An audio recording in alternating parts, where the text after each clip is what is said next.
Welcome back to the Point Guard Cast with your host Sean and Corey. Corey, Sean, what's up, bud? what's up, man? How I feel to do this back-to-back days? 2 days in a row. We ain't did this since what, the 2020 finals? Yeah, pretty much. Which is it's sad to say, but you know what? I'm glad we're back doing it. It feels good. And really, not even then. We just did it back-to-back games. We didn't even do it back-to-back days because those games weren't in back-to-back days. They were like 3 days apart. So we really haven't done this before at all. I know, but I like it. It feels good. We might have did the last free agency. We might have. I'm not sure. That was a while ago. Maybe. I feel like it was definitely the finals, and maybe it was last free agency. I'm not sure. But to be honest, if we could do an episode every day, like I would. Yeah. I swear. If there was a way that we could drop an episode every day, I would. But we definitely had to get into today's stuff because today was the second day of free agency, and I think it broke Twitter. Possibly. Like, today was crazy. So let's get into a couple of the moves that were made. So you had the Washington Wizards that are nearing a deal with Spencer Dinwiddie.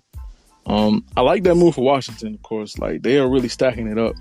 This is the only thing I'll say about this move. I feel a little weird about it because did you see when Kuz, of course, when he first got traded to Washington, he posted that picture of him and Bradley Beal, right? Yeah. And I saw it and I was like, oh, that's a dope picture. Like, of course, I felt like Bradley Beal was going to repost it or something, but he didn't acknowledge that post at all. Okay.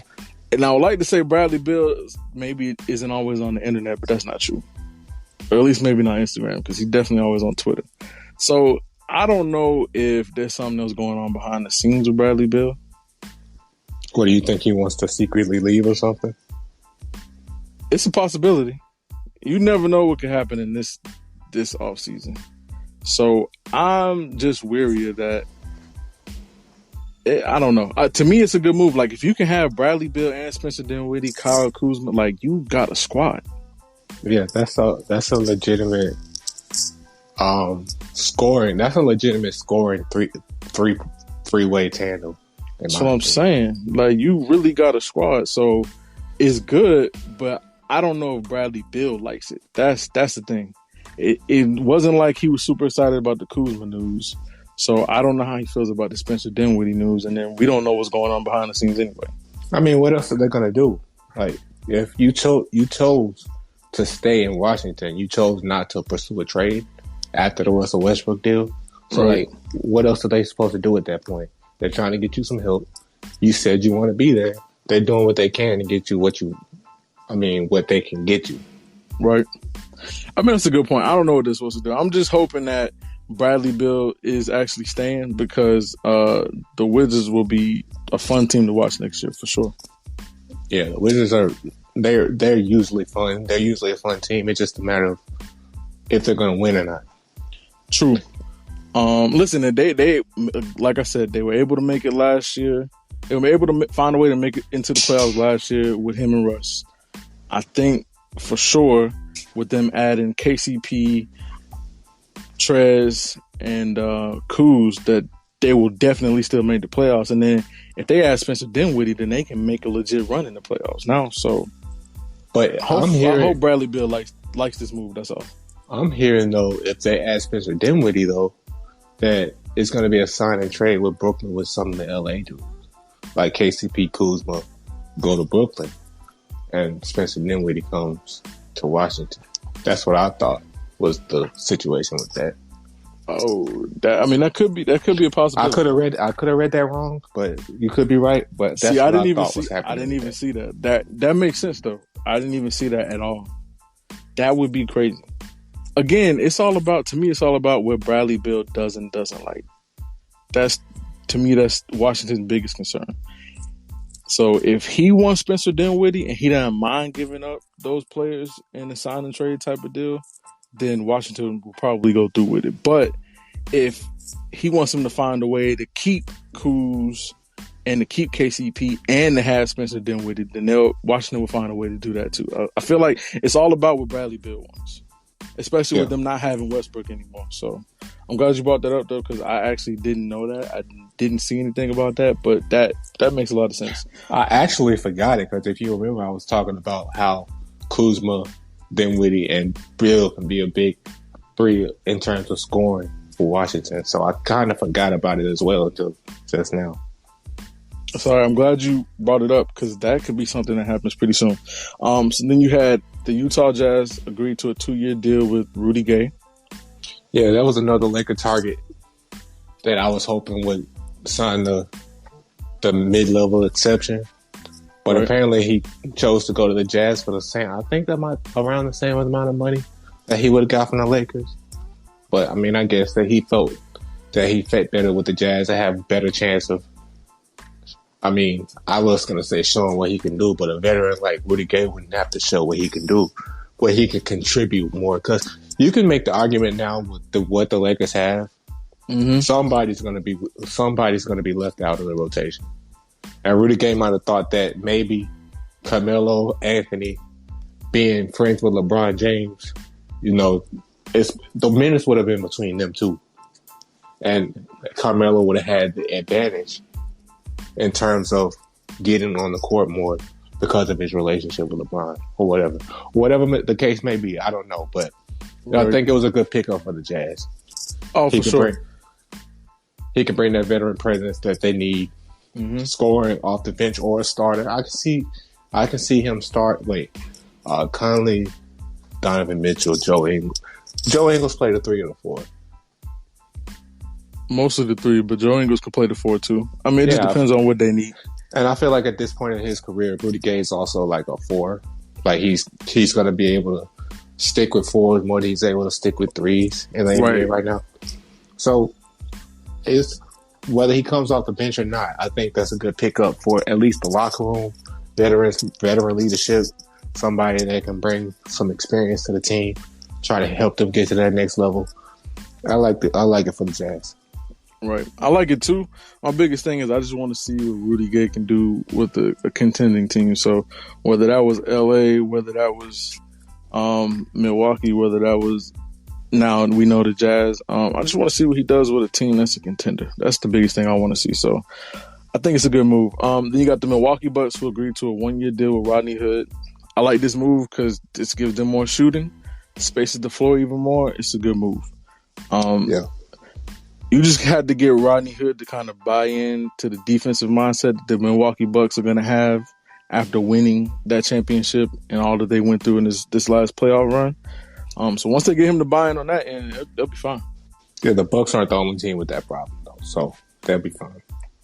That is true. Then you had the Philadelphia 76ers agreeing to a 1-year deal with Andre Drummond. It's crazy how much can change in a few months. That's all I'm going to say. Right. This man thought, like, I saw he commented on the Instagram post, asked him to take the minimum for the Lakers. He was like, "Are you smoking or something?" He said. And now he said, "I'm taking the minimum for the Sixers." And it's kind of like him and Dwight switch spots because instead of him taking the minimum for the Lakers, which I'm glad he didn't because he would have got all in the way. The Lakers needed somebody like Dwight Howard back. We're talking about Andre Drummond. We'll get to Dwight Howard later. Unless we talked about it. Did we talk about Dwight yesterday? We did a little bit, yeah. Yeah, we did. But yeah, it's like they switched. Dwight knows his role. He knows what the team needs. He's a lob threat, something that Andre Drummond is not. Mm-hmm. And that's what the Lakers needed more than anything. So I think that's why they went the route of Dwight Howard instead of Andre Drummond. And I think that the Philadelphia 76ers needed to fill the void that Dwight Howard left. And Andre Drummond was that guy. Because he can play defense, block shots. He's not as mobile as Dwight is, even at Dwight's age. He's not as athletic as Dwight is, even at Dwight's age. But I think that he can bring the defense to presence that Philly was looking for at that spot. Okay, that's a good point. I pretty much felt the way you felt as pretty much him and Dwight switching spots. I was like, that's kind of funny / weird. But I also think it's crazy that just a couple months ago, you had him and Jeannie Buss in a picture, and she compared it to her dad and Kareem Abdul-Jabbar when Kareem was coming to the Lakers. Yeah, the Lakers, They, their front office likes to use hyperbole a lot. Remember when Rob Pelinka was saying that KCP was like sent from heaven? Yeah. Which, I mean, in a way, you could listen. They got a chip, and he was definitely a big part of that chip last year. So, in a way, you could say that's kind of right. And like I said, he started this whole thing with all these people coming to the Lakers.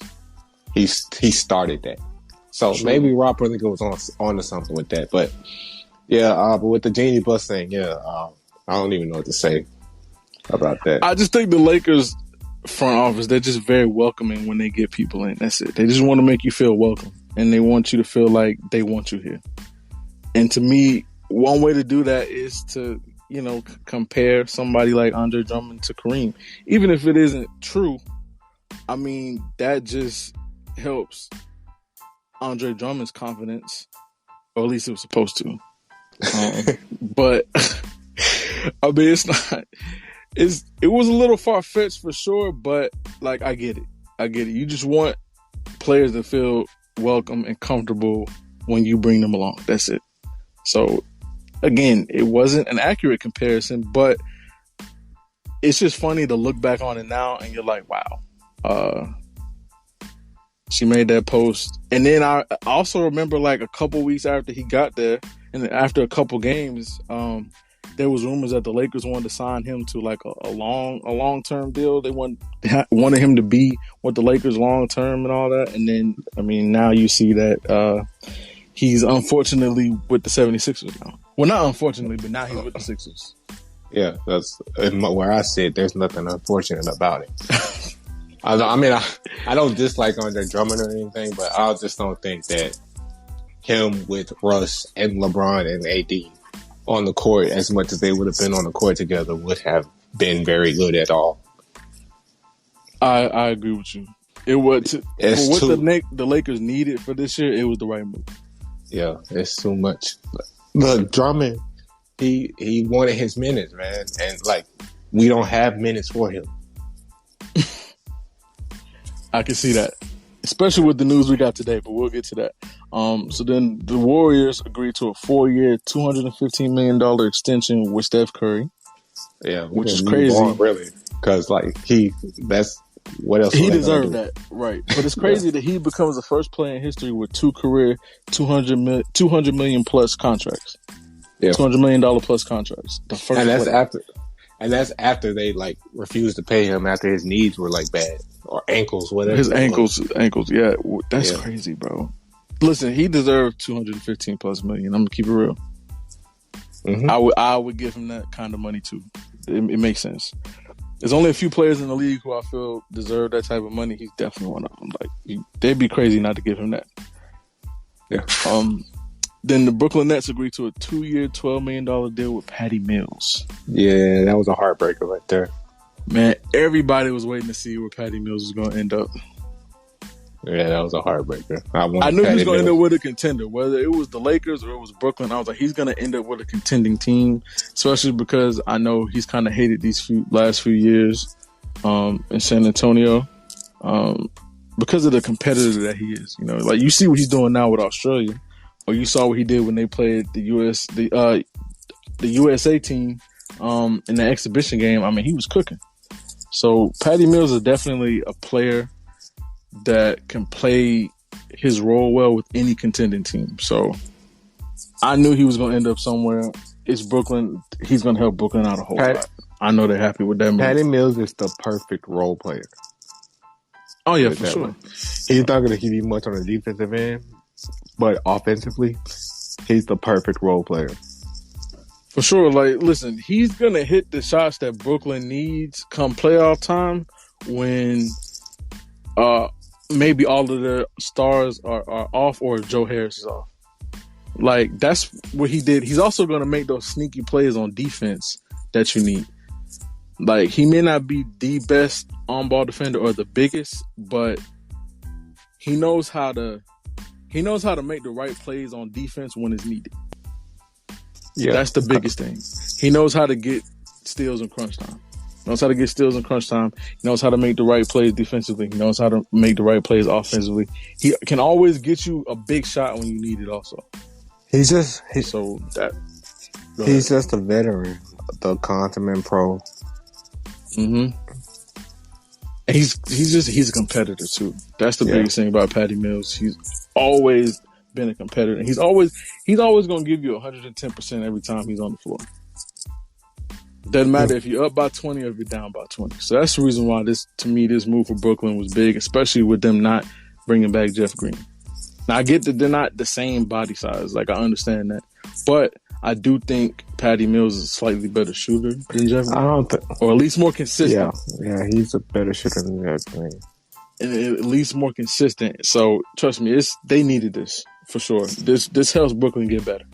Then you had for sure. Yeah. Then you had the Chicago Bulls get DeMar DeRozan via sign and trade for 3 years, $85 million.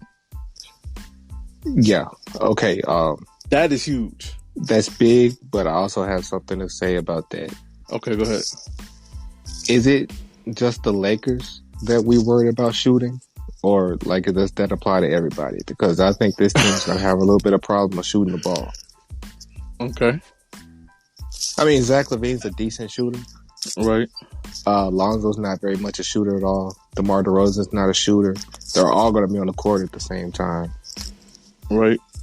But Caruso's been working on his shooting. He's also not a shooter either. If Caruso was a shooter, the Lakers would have brought him back. I mean, true, but he's been working on it though. Yeah. I feel pretty much all been working on it. I think they are better than they were. Mm-hmm. But I don't think they moved the needle per se. Like, I think that they made the playoffs. Right.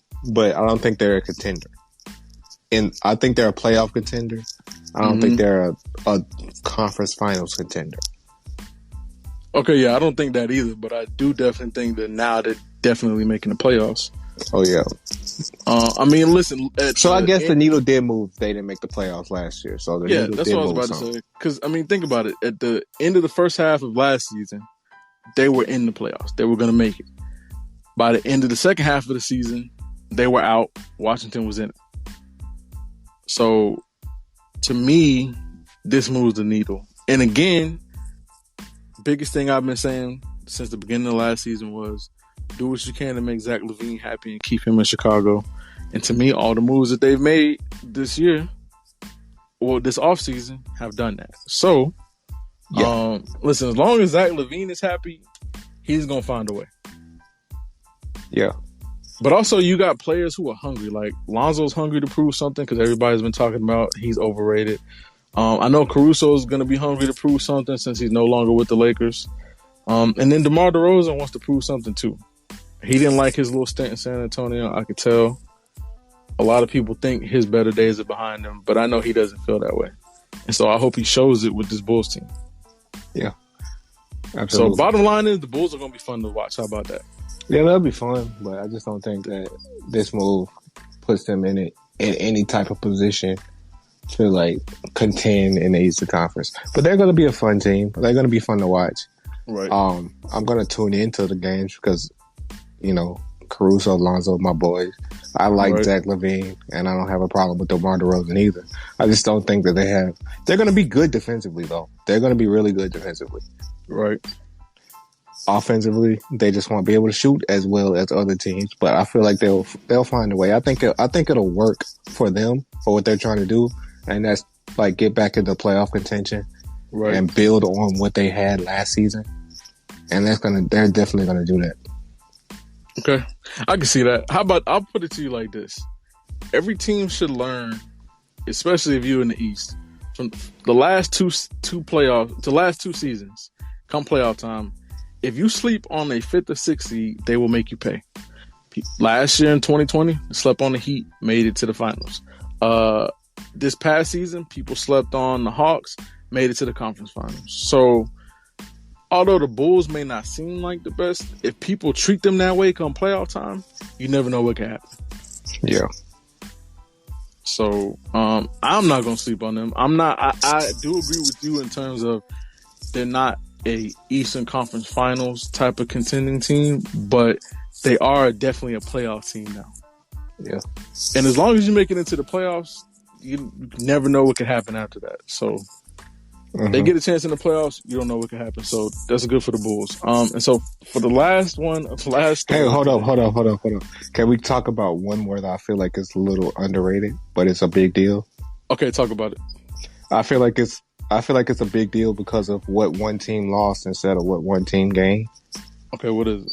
PJ Tucker to the Miami Heat. Oh yeah. Because I don't think PJ Tucker to the Miami Heat really moves the needle for Miami as much, but it definitely moves the needle for Milwaukee. Because I believe that not having PJ Tucker loses Milwaukee the series against Brooklyn automatically. Because PJ Tucker was the only person on that team that could bother Kevin Durant in a game or two that could get Milwaukee a win in those games. Mm-hmm. But Milwaukee was getting bullied by Brooklyn most of that series until they turned it on and won the series because of PJ Tucker and his defense on Kevin Durant when everybody was calling him out for being too aggressive and all that. Right. That's the type of thing Milwaukee needed to win that series and ultimately win the championship.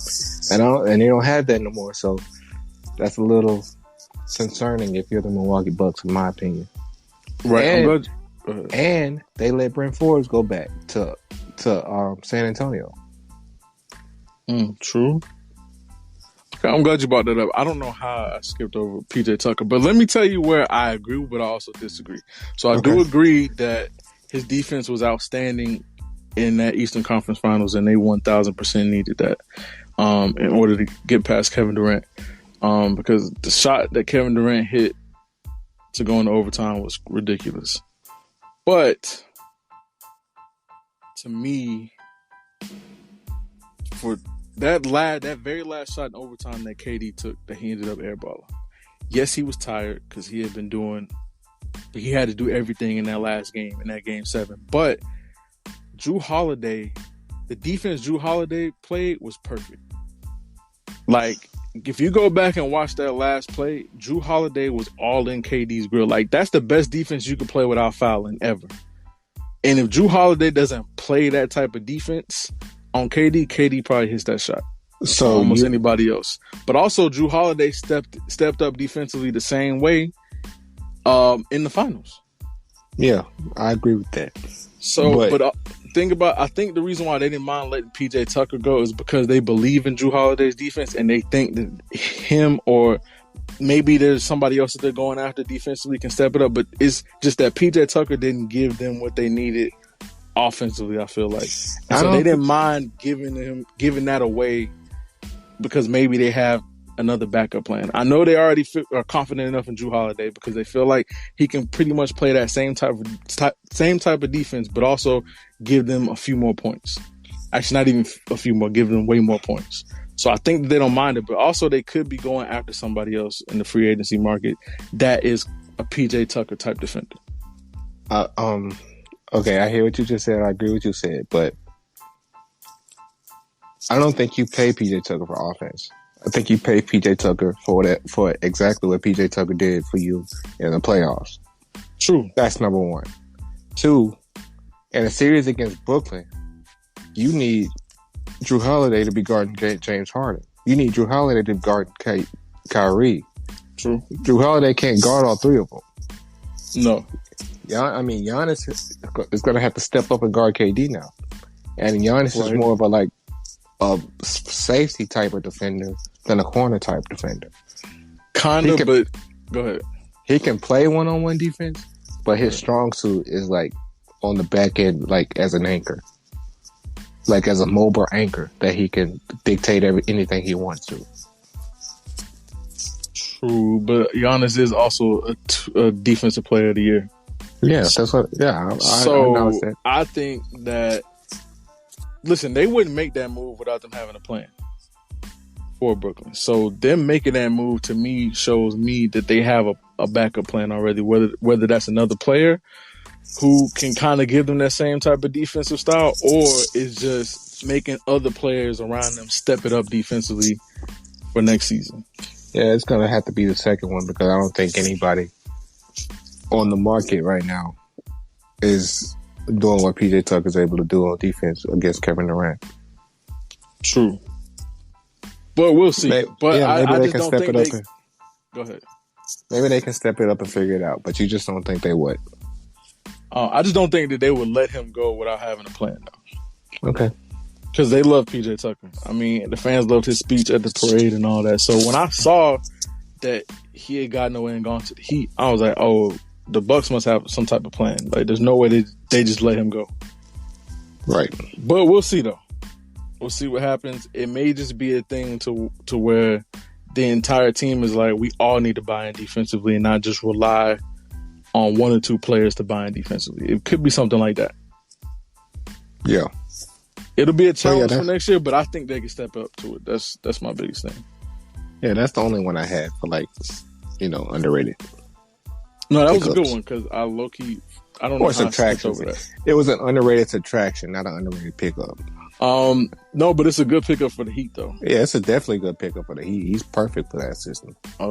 See, that's again that the Heat are going to be another team that you really like. I understand that you got the Milwaukee Bucks, you got the Brooklyn Nets, and then Philly in the regular season definitely looks like one of the best teams.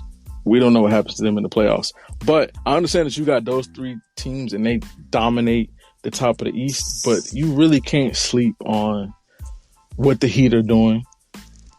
You don't know what could happen in Washington. You can't sleep on them. And then you really can't sleep on the Bulls. And then the Hawks showed you last year you can't sleep on them either.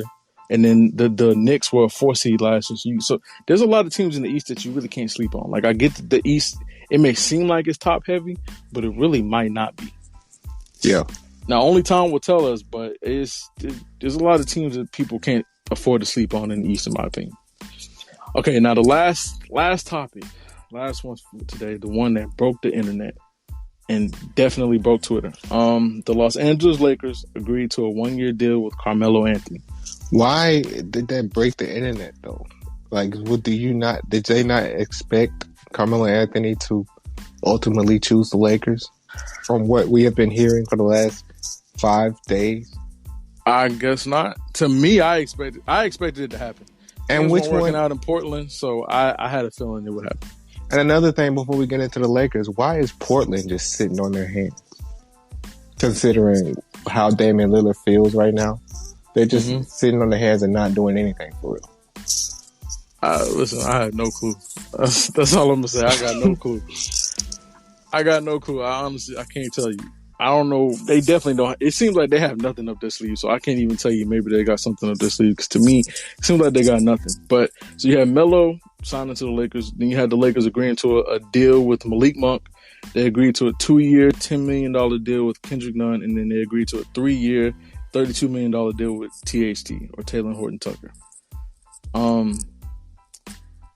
This is what I'll say about the Lakers. Well, now apparently people are feeling like the Lakers are a super team. They were a retirement home last night, but okay. Yeah, that's what I was about to say. People were talking about how old they were like 24 hours ago, but now they're a super team. This is my biggest thing. They got Melo. Melo's past his prime. Let's be honest. He's still a good player, but he's not New York Knicks Melo. He's not Denver Nuggets Melo. Honestly, if this was Denver Nuggets Melo or New York Knicks Melo, I'd be like, oh man, this is crazy. But this is older Melo. Honestly, can I say something about that? Go ahead. Honestly, I don't think that New York Knicks Melo or Denver Nuggets Melo would necessarily work with this team. Right, but in terms of the offensive juggernaut that he was when he was with the Knicks and then the Nuggets, any contending team would take a player like him right now.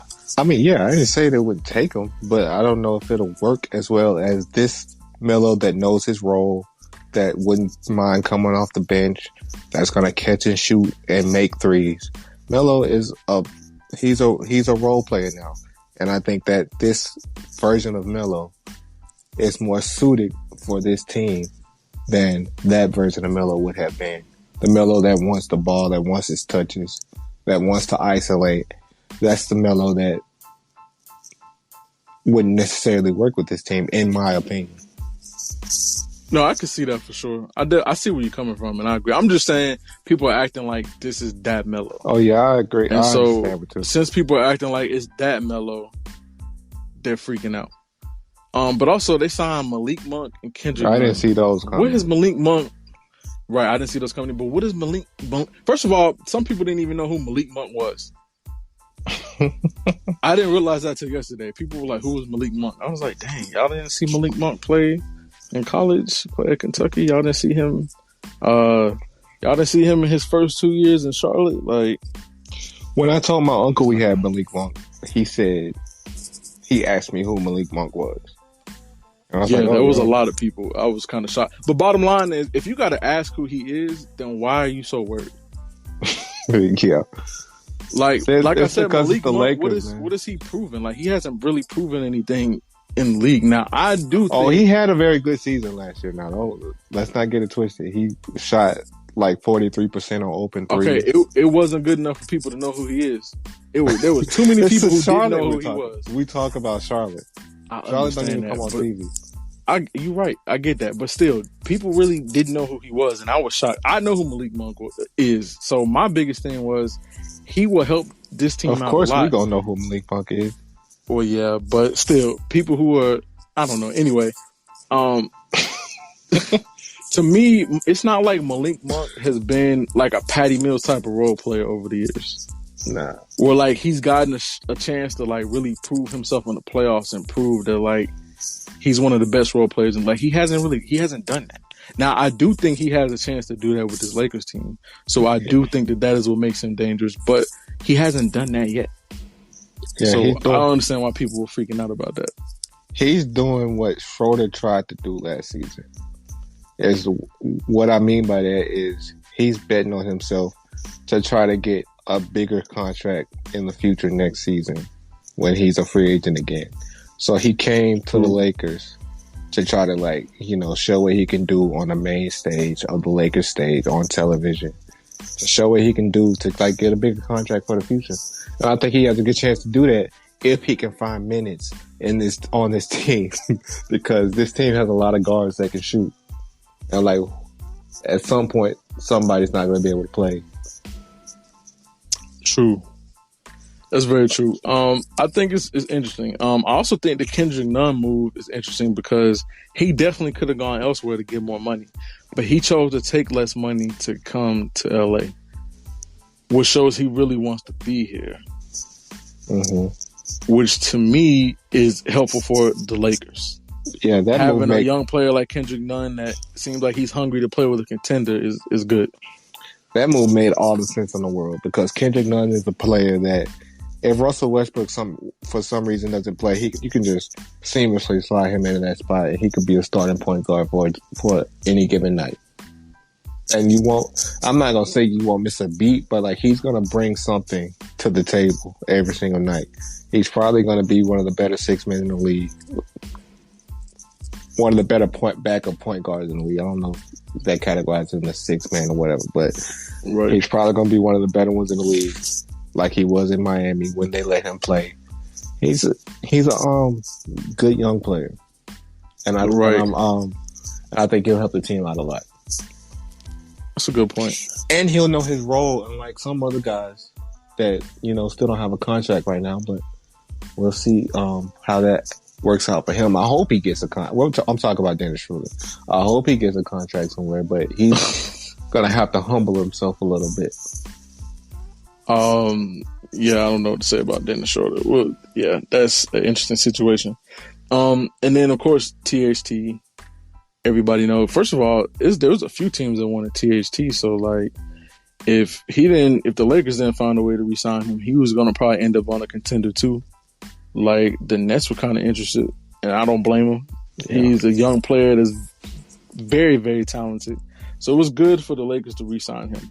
Go ahead. I just know he better hoop, because if he don't, Kyle Kuzma started hooping in his first two seasons, and he fell off. And then you see what happened to him in the eyes of Lakers Twitter. THC, he better be careful. He better hoop now. That's I'm true. rooting for you now, but you better hoop. This is what I'll say about these first 2 days of free agency. The amount of players that have wanted to play with the Lakers that have shown that they, or said or shown that they wanted to play with the Lakers is kind of crazy.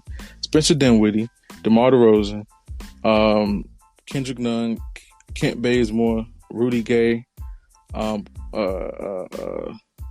else? Who else am I missing? What are we talking about? Players that have expressed interest to wanting to play with the Lakers this offseason.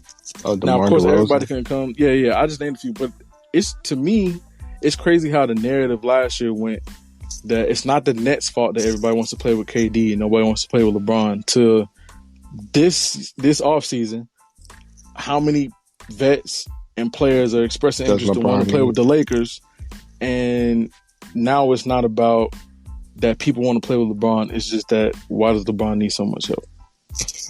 Because it's LeBron. Like, there's always why does he need so much help? Listen, if it wasn't KD's fault last year that people wanted to play with him, it's not LeBron's fault this year that people want to play with him. Just saying.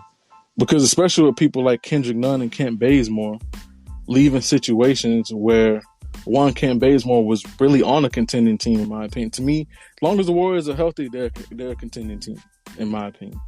They haven't fallen off that far. They just haven't been healthy.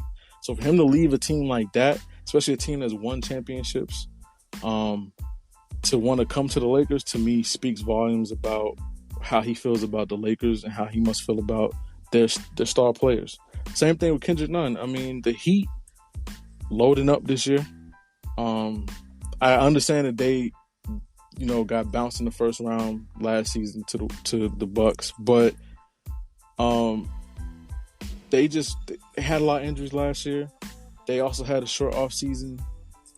You could tell it hurt them, but them having a long and full off season this year, you never know what could have changed, especially with them getting the players that they just got in this off season. Like, they could be another contending team also. So for him to decide to leave a contender in Miami to come to the Lakers, to me, also speaks volumes about the organization and then how he feels about the star players also. So Lakers made some moves. Yeah, they did. They made moves that made them old as a team and collection. But right, from my perspective, youth don't necessarily win chips.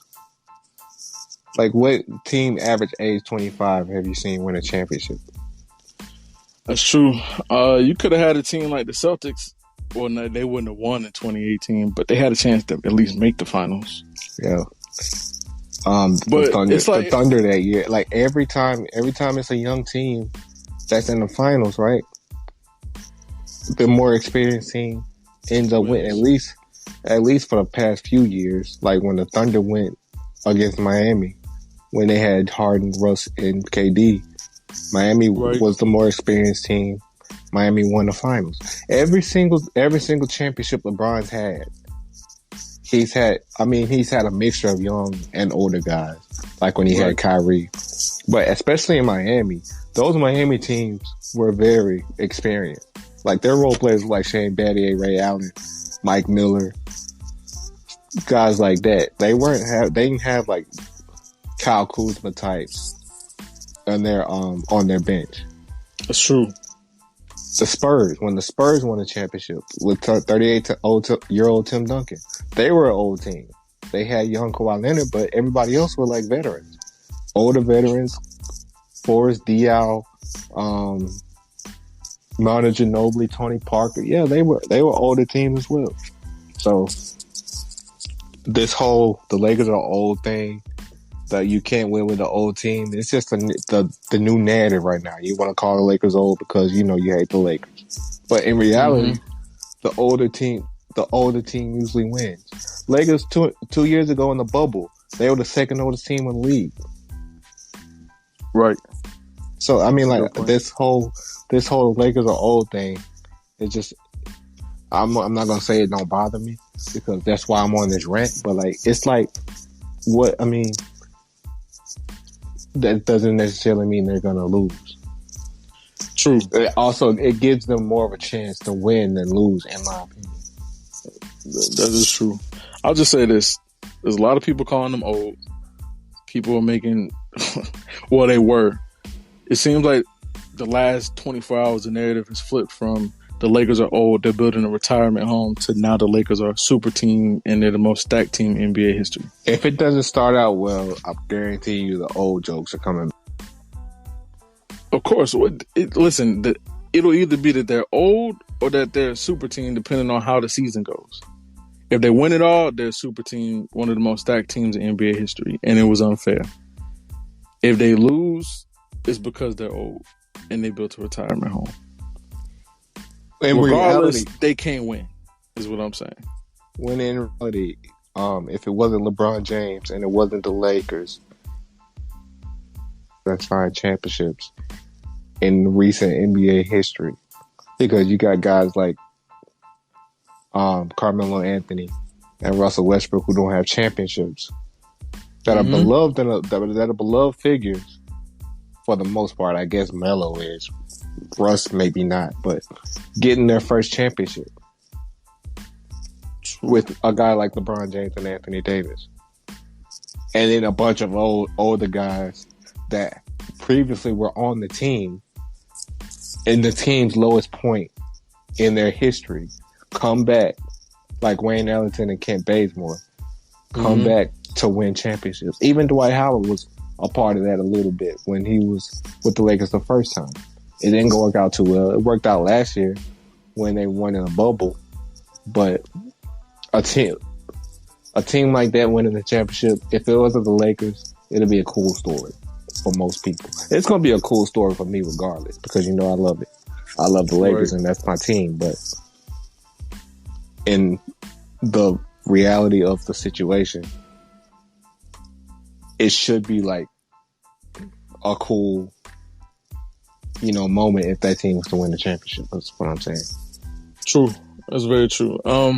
Regardless, day two was even crazier than day one, in my opinion. Melo going to the Lakers broke the internet. I thought the internet and Twitter were going crazy when it was announced that Russ was going to the Lakers, but they really lost their minds with Melo signing to the Lakers. And then, but why though? That's what I don't understand. Like, because we've been expecting it. Everybody knows that when the free agency started, Carmelo Anthony was linked to the Lakers from the beginning. I agree with you. I guess the internet just doesn't understand that. But I mean, they freaked out about that, and then they freaked out about every other move. Like, I don't understand the point of freaking out about Malik Monk and Kendrick Nunn. Like I said, half of y'all didn't even know who Malik Monk was yesterday, which is still weird to me, but I understand why. But just Malik Monk and Kendrick Nunn haven't really proven themselves yet. Like, they're not a guarantee to make the Lakers that much better. For all we know, I don't think they'll make the Lakers worse, but they could do pretty much nothing on the Lakers and just end up on the bench. So we don't know how they will help the Lakers. Same thing with Melo. Like, this is an experiment. This isn't a guarantee that they're going to win a championship now. We got to see how they actually work with the team. So I agree. I didn't understand why people were freaking out, but it is what it is. Regardless, it was definitely a crazy day too. I definitely hope that the Wizards can find a way to get Dinwiddie and still be able to keep who they just got and still be able to keep Kuz and KCP. See, I don't know if they have the cap space for that. That's what I'm saying. That's why I think they have to be a sign and trade. True. Regardless, I mean, if they can't keep Kuz and KCP, then I don't like the move of Dinwiddie at all. Yeah. But if they can find a way to keep Kuz and KCP and get Dinwiddie along with Bradley Beal, watch out for the Wizards. Like the move that the Nets made with getting Patty Mills, that's huge. That's going to help them out come playoff time. They don't need his help in the regular season. They're going to need his help in the playoffs. So it don't matter what happens in the regular season at all. Plus, they're the type of team to where they don't care where they're really seated in the regular season. They understand that the playoffs are most important. And clearly from how much like KD had to sit this year and how much Harden had to sit this year, and with Kyrie, like, they clearly understand that, yes, you take the regular season seriously, but you understand that the playoffs are more important, and your stars being healthy come playoff time is the most important thing. So Patty Mills will help them out come playoff time. The Bulls signing DeRozan was huge.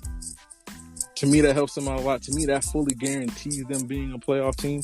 Even though without him, I already feel like the moves they made guaranteed them to be a playoff team. But it just reassures their moves, and I like their move a lot. And then I like Melo going to the Lakers. I do. So I like the moves that were made today. A lot of crazy, crazy moves. And it's been a crazy 2 days of free agency. Yeah, it's been fun. It's one of the funnest times on the NBA calendar. It is. It definitely is. Sometimes it sucks for your team, depending on who you root for. But it's just exciting to watch the moves that are being made. That's all. Yeah. Hope everything is good with Bradley Beal in Washington. No, I'm going to watch that closely because him not really acknowledging it, to me, is weird. That's the only thing I feel like I got to keep my eye on. That didn't make sense. I could just be overthinking it, but I don't know. Maybe you are, maybe you aren't. I know that I thought that they said that he wanted to remain in Washington even after the Russell Westbrook trade. So obviously he can't be that not into teaming up with Kuz if he said that. I'm not saying it's a Kuz thing, but how many other times have we heard of star players or the best player on a certain team wanting to stay with that team and then ending up elsewhere? Yeah, you're right. Talking about I'm all in, and then next thing you know, they're gone. Like, it happens so much. At this point, you can never trust that until you see it. But that's just my opinion, though. I just hope he's happy. But I'm probably overlooking. Like, I'm probably just overanalyzing that. That's all. Yeah. But you got anything else to add about day 2? I don't. I think we covered pretty much all of it. You got anything else? No, it was exciting day though. Yeah, Twitter was hilarious all day, especially once that Melo to the Lakers was announced. I thought that was funny. Twitter's always hilarious. But this has been another episode of the Point Guard Cast. We'll see y'all next time.